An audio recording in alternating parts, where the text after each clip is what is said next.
Hey guys, how's it going? And welcome back to another episode of Information Overload. Now, we're going to be talking about the prospects of Fall Guys Ultimate Knockout coming to the Nintendo Switch likely pretty soon.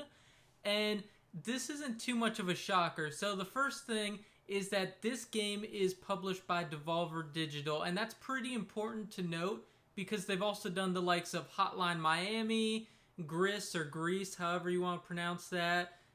They've also done Carry On pretty recently, as well as The Messenger. So they have a bunch of games on the Switch, and a lot of those are very popular. I'd say probably all of those are very popular on the Switch. And I don't think Fall Guys would be any different. Now, there's also on Twitter was released some files from the Steam version of Fall Guys that had Nintendo Switch.dll files in it. And I'm not going to touch too much on that, but if you do want to get more details on that aspect of it, I encourage you to go watch RGT85's video on this topic. I'll go ahead and pop that on screen now. Now, going off of that, I do want to talk about why I think Fall Guys is such a good fit for Nintendo Switch and what I think Nintendo should do to really just capitalize on it. And so, first thing is, Fall Guys feels like a Switch game at heart. It really does.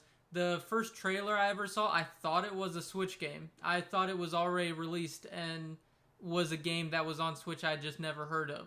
Then when I played it, it felt like a Switch game. It felt like a very Nintendo game between the art direction as well as just the lighthearted nature of it. It's not really a battle royale about winning. It's more about having fun and just playing with those crazy physics, and everyone's trying to toss each other off the map and stuff. It's just hectic, it's just fun, and it feels very much like what Nintendo would do if they made a battle royale game.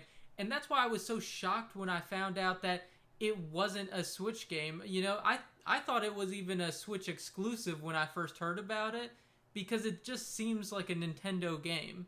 Now, going off of this, when it does come over to Switch, I think Nintendo should capitalize on that because of the fact that it feels like a Nintendo game.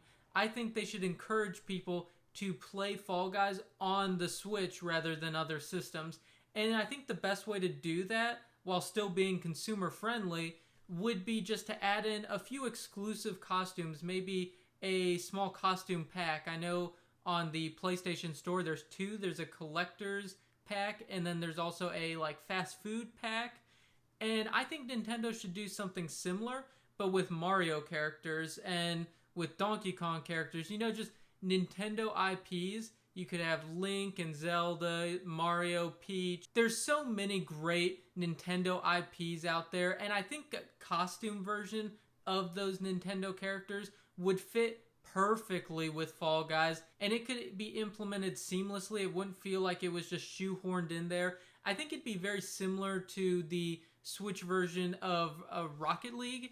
If you've seen any gameplay from that, you'll know that there is a Mario and Luigi car, and that's sort of the idea behind this costume system I'm thinking of. So that'll wrap it up for this information overload. I hope you enjoyed this video. If you did, smack that like button, hit subscribe, ding the notification bell if you want to be notified exactly when these videos drop, and leave in the comments below what your thoughts are on, first of all, Fall Guys coming to the Switch. Do you think it's a good match? And then secondly, what do you think of this idea of adding in some Nintendo IP costumes into the Switch version to help encourage downloads on the Switch? Do you think that's a good idea? Do you have a better idea? Or do you think they should just stay away from, Switch-only costumes at all and should just have the regular Fall Guys experience? You guys tell me in the comments below, and I'll see you guys next time.